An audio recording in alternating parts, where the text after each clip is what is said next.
Alright, it took me forever, but I decided to draw my life, just like Anne has done before me. Okay, well, you know, when a man and a woman get together, they make babies sometimes, and my parents were no exception. There were two of them, and then there was me.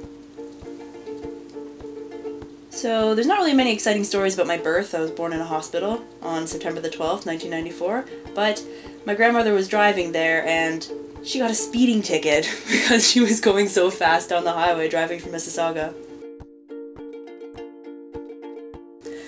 Anyway, there's me with hair, hands and legs. I'm really bad at hands. I'm so sorry about the hands, my frog hands.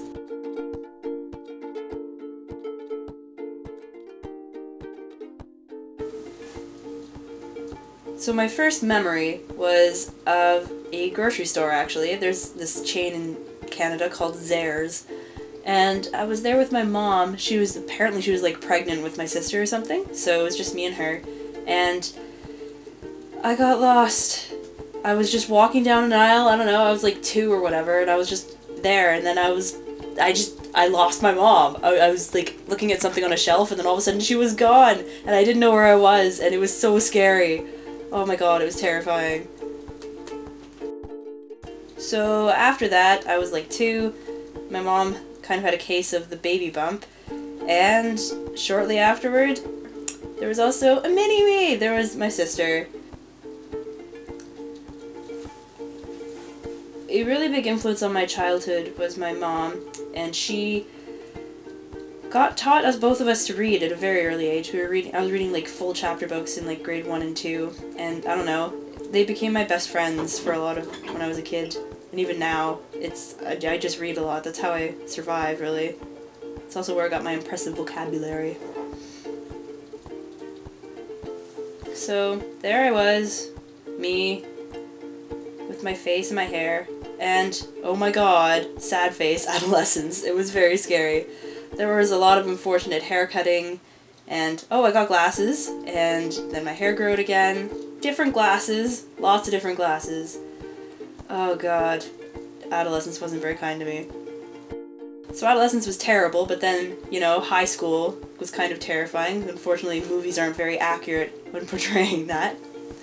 They kind of make it seem like everyone hates everyone, and it's so, like, no one has like, all the social etiquette stuff and whatever in movies it terrified me, but it actually wasn't that bad.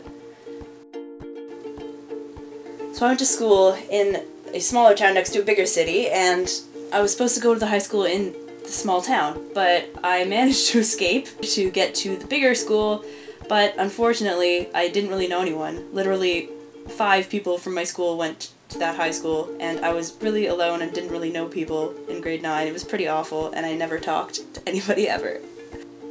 So I didn't really have a lot of friends when I was growing up. I didn't really understand how people worked, or how you socialized. I was kind of a bit of a Martian in that respect. I didn't have a lot of knowledge of pop culture. I just read, so I was like this bookish, freaky kid. But I didn't really have a lot of experience talking to people, so I was just kind of like, poker face. What even are emotions? But, you know, some point in like grade 10, I think? Well, I met Anne in grade 9, and she talked British, and I was like, hi, you are a British person. But we kind of bonded more because we had more than one class together after a while. We had vocal music and Latin, and then other music. After a while, I kind of became a person again, and hey, let's be best friends. And, you know, it goes from there.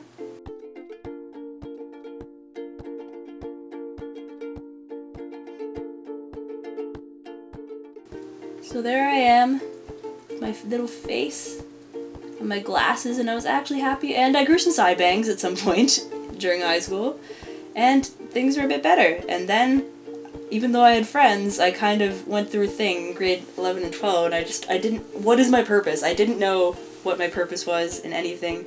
I didn't know what I wanted to do, university, college, like just going into the workplace, or, you know, dying maybe. That could be simpler than a lot of that. But I didn't know what to do, and it was just a huge I don't know if I was really depressed, but like it was not very fun because I just didn't know where I was going. But I eventually kind of reached a state of equilibrium and it was okay. So I ended up making a decision and I went to Brock University. That's just this local university here, so I wasn't like terribly upset by it. Like I live here, I'm still at home, but I went to school. I chose English literature as the program I was going into because I already read a lot, and I enjoyed English class in high school decently, mostly because of Shakespeare. So I decided to just go right into that, even though I didn't really know what I wanted to do with my life. Kind of reached a state of, hey, I really don't want to go back to university, but I eventually, like, I was really upset for a while because I didn't really know where I wanted to go from university, but eventually I made a decision and I decided to go for a brighter future with college. So that's where I am. Yes, good. Yeah, that's my life, John. And